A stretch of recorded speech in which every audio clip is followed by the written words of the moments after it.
going, boys and girls? Welcome to General Hospital MV, my GH After show. How are your holidays going? I hope they're going swell. I've been, relaxing some of the time and working a lot of the time, so it's been a bit of a double-edged sword, but I am still fantastic. Much like this week in General Hospital, I'm going to keep this video short and sweet, so let's get into it. First of all, Dr. Obrecht paid Nelle a visit, and it went exactly how I thought it would. I mean, Dr. Obrecht confronted Nelle, and Nelle denied it, but Dr. Obrecht is very vicious and very thorough, so she got the truth out of Nelle, and then she agreed to keep this secret. Until the truth suits her, of course. On the one hand, I do like seeing Dr. Obrecht kind of evil again. On the other, I'm so frustrated with something else prolonging the storyline even more. Like, it's dragging out forever already.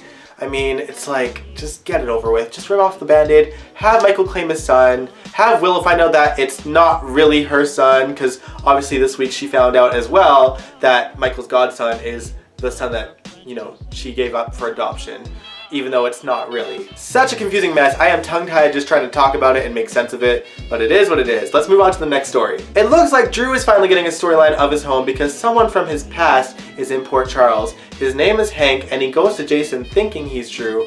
At least that's what, it seems to be. But Jason does not trust the situation. Hank seems sketchy to him and to me. There's something really off about this guy, and he is coming for him. I don't even think his name is Hank. Personally, I don't even think he has to do with Drew's past. I think he has something to do with the flash drive. I think that someone caught wind of the fact that he has the flash drive and is hoping that he doesn't get his memories back from it because there's something in there that someone doesn't want Drew to know. Either way, I'm intrigued, and I like that Jason is trying to look out for his brother a little bit. It's kind of sweet. Even though they don't really have reasons to get along, it is sweet. Speaking of Jason though, how about those New Year's kisses from JaSam? About damn time. Sam is just in it. She kissed him at the apartment, she kissed him at the Metro Court, and kissed him outside again. I was shocked that we got this. I mean, it's been so, I don't even know, just push and pull. Sam has been so frustrating, just kind of pushing Jason back a bit when you know that she just wants to be with the guy. Something tells me it's going to be a good New Year's for JaSam after all, even though Jason found a dead body right after that kiss. That brings us to the main event. Ryan Chamberlain has killed someone else, a completely nameless character that happens to be the TV producer that is producing the documentary on Ryan Chamberlain.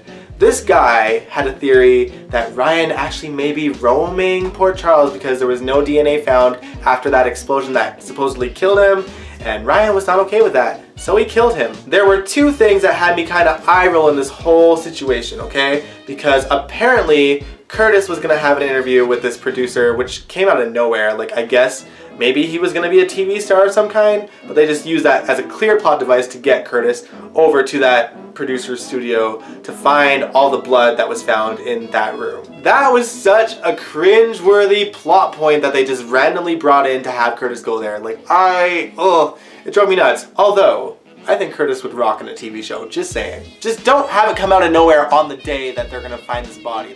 At least they could have had Curtis talking about this TV show this entire time, but this just came out of nowhere right on the New Year's Eve, so it was just ugh. The second thing that bothers me is that Jason and Sam were at the Metro Court, and this body was plopped right outside of it, and there is a New Year's party. Between Curtis and Jordan's wedding and this Metro Court New Year's Eve party, I don't get how he is not being seen by anyone dragging a big ass dead body somewhere and plopping it outside.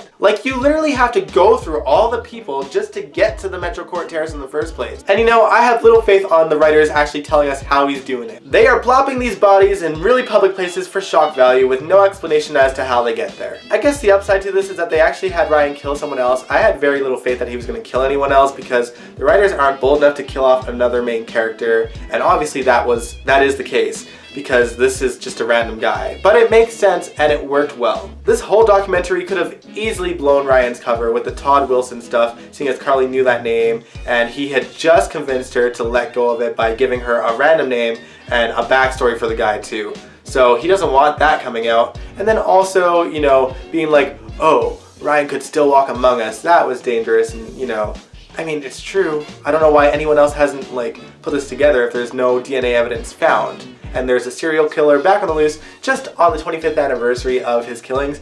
At the very least, I would assume maybe some maniac is out there in honor of Ryan to kill these people, I also like that they have Felicia back in the story. I mean, she was interviewed for this documentary and he was not impressed with the words that she was saying.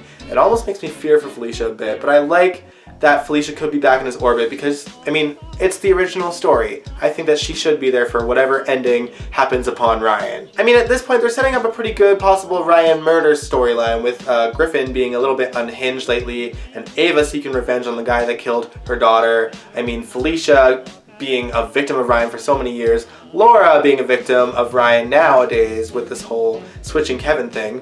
Poor Kevin is still stuck in Ferncliff. However, he seems to have an idea to let Laura know that he might be in there. I would suspect that Kevin is going to give Ryan false memories of his past so that it can confuse Laura, so that she can be like, no, something's not right. This never happened. Why is he saying this? What's going on here? I'm a little bit scared for Kevin and a lot scared for Laura. Not that I think she's going to go anywhere because the writers wouldn't do that to us a second time. But you know.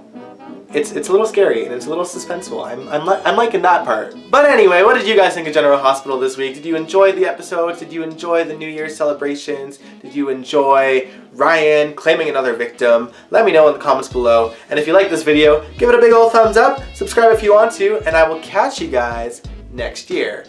Enjoy your holidays. I hope you guys have a fantastic New Year's. I will see you next year.